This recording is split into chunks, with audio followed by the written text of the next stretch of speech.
Hello my dear learners, कैसे हैं आप सभी। आशा करता हूं आप सब बहुत ही अच्छे होंगे। तो मैं आज एक और नए वीडियो के साथ आपके सामने हाजिर हो गया हूं और आज का हम लोगों का टॉपिक है new states and union territories created after 1956। अर्थात 1956 के बाद कौन कौन से नए स्टेट्स और यूनियन टेरिटरीज बने। जैसे कि मैंने आपको इसके पिछले वीडियो में बताया था कि हम लोगों के जो स्टेट रीऑर्गेनाइजेशन एक्ट 1956 के तहत कैसे कैसे स्टेट्स आए, तो हमको यह पता है कि उस समय 14 स्टेट और 6 यूनियन टेरिटरीज थे। तो आज हम जानेंगे उसके बाद का प्रोसेस कि कैसे कैसे नए स्टेट्स और जुड़ते गए और न्यू टेरिटरीज कैसे ऐड होती गई।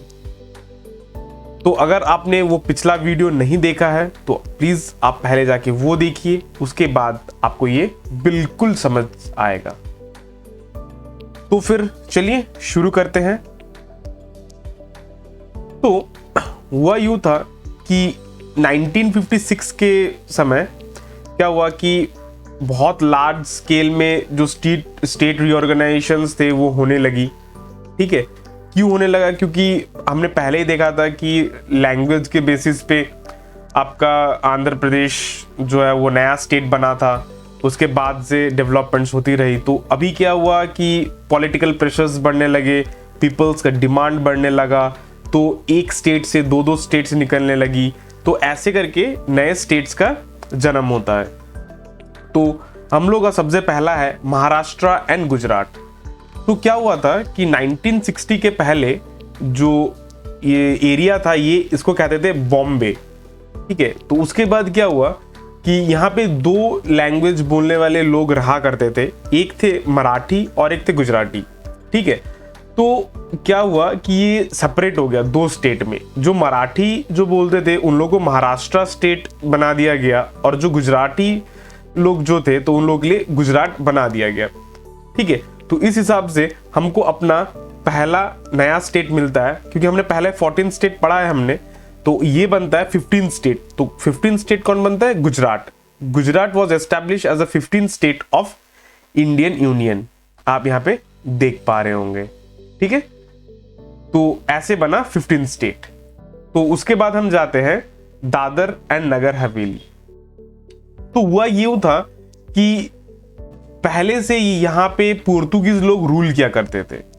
ठीक है, तो फिर क्या हुआ कि उसके बाद 1961 में क्या हुआ कि यहाँ के जो लोकल पीपल्स थे जो एडमिनिस्ट्रेशन संभाल रहे थे, तो उन्होंने क्या अपने हिसाब से उन्होंने पीपल्स को चूज किया और फिर गवर्न करने लगे। पर क्या हुआ, 10th कॉन्स्टिट्यूशनल अमेंडमेंट एक्ट 1961 के तहत ये जो दादर एंड नगर हवेली है तो इसको इंडिया में इंडक्ट कर लिया जाता है एज अ यूनियन टेरिटरी। ठीक है, तो उसके बाद जो है उसके बाद आता है गोवा, दमन एंड दीव।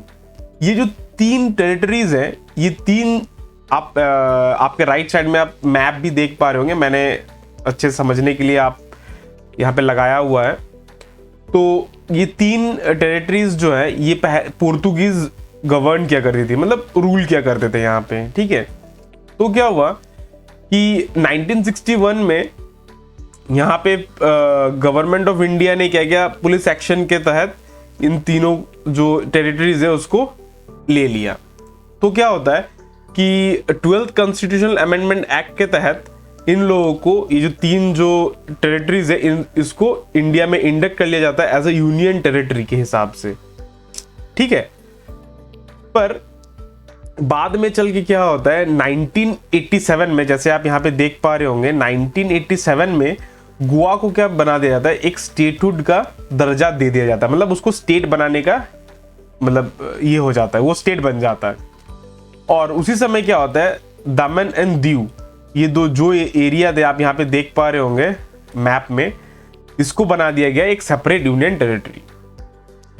ओके, गोवा के बारे में हम आगे भी जानेंगे। तो ये ऐसे बनता है दमन दीव। ठीक है, उसके बाद है पुडुचेरी।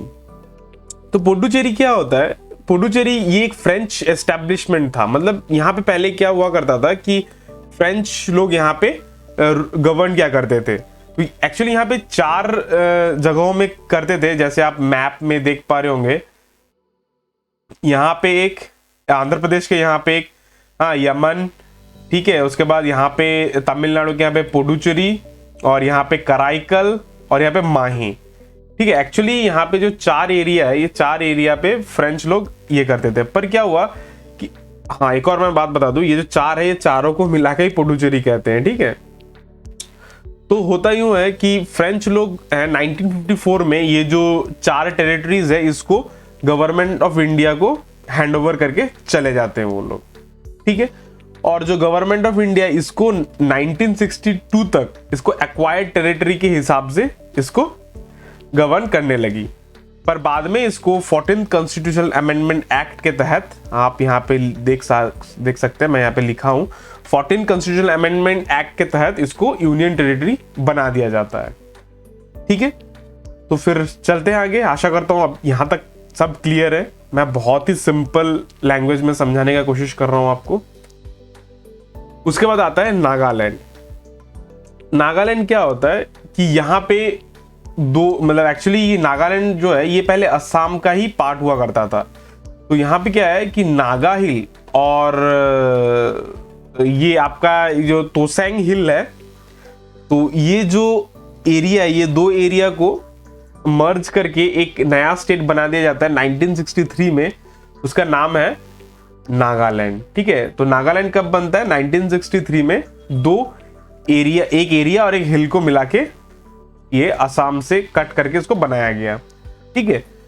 तो क्या हुआ, ये बनाया इसलिए गया था क्योंकि यहाँ पे जो नागा पीपल्स लोग थे, नागा का जो एक मूवमेंट चल रहा था, तो उसके लिए इनको एक डिमांड था कि हम लोग एक अलग लैंड चाहिए हम लोगों को। तो उस हिसाब से इनको एक अलग लैंड दे दिया गया, और फिर बाद में इसको इंडियन यूनियन में एज अ स्टेटहुड का एक ये मिल गया। तो ये फिर कौन सा राज्य बना? ये बन गया 16th स्टेट, ठीक है। याद रखना, ये बहुत इंपॉर्टेंट है, ठीक है। 16th स्टेट ऑफ इंडिया, मतलब जो सीक्वेंस है वो मैं आपको बताते चलूंगा, ठीक है। ये 16th स्टेट बन गया, ठीक है। यहां तक समझ में आया? तो अब चलते हैं हरियाणा, छत्तीसगढ़ और हिमाचल प्रदेश। ये बहुत ही इंटरेस्टिंग टॉपिक है एक। तो हुआ यूं कि 1966 में क्या किया, पंजाब को 2 हिस्सों में बांट दिया गया। एक को बना दिया हरियाणा, और एक बन गया, हरियाणा बन गया वो 17 स्टेट बना, ठीक है। हरियाणा जो हुआ वो 17 स्टेट बना, और एक यूनियन टेरिटरी बनाया गया चंडीगढ़, ठीक है, चंडीगढ़ बनाया गया।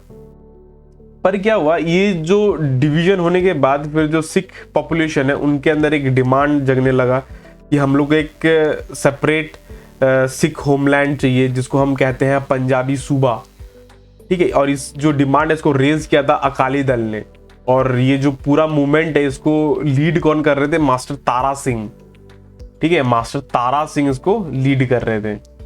फिर क्या हुआ कि एक कमीशन बैठाया गया। तो शाह कमीशन बैठाने के बाद 1966 में शाह कमीशन का एक रिकमेंडेशन आया कि, हाँ, शाह कमीशन के बारे में मैं आपको आगे के लेक्चर्स में बताऊंगा।